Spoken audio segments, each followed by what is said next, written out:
And finally, for you, Doug, what has been your favorite memory as a whole during your career in the sports industry? The biggest thing is, and when I entered back in college, I remember praying about this actually. I'm very, very strong in my faith. And I remember saying, God, I just want to be able to help others.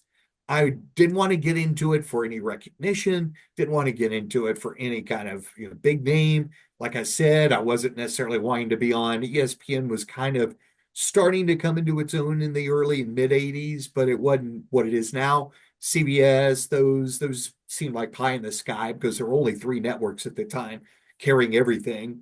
um, my goal was I want to try and help other people to get into the business because I had heard that it was going to be very difficult. And so I think that that was probably the biggest thing.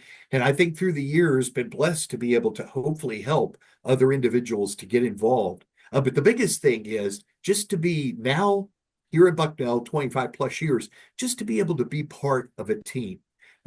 It was great calling high school football, whether it was Fort Gay, whether it was Vincent Crum, whatever, back in West Virginia, or in Ohio, Cambridge High School, Meadowbrook, John Glenn, Caldwell, Shenandoah, Buckeye Trail, Bartonsville, whatever. Those were great. The Skigum was great, but I wasn't really part of the team.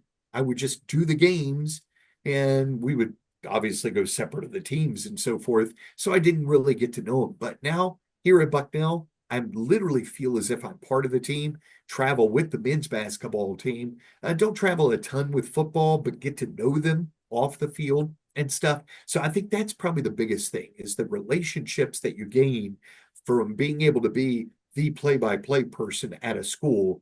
And that was another big aspect that I really wanted to be involved in when I got into this crazy business of sports broadcasting.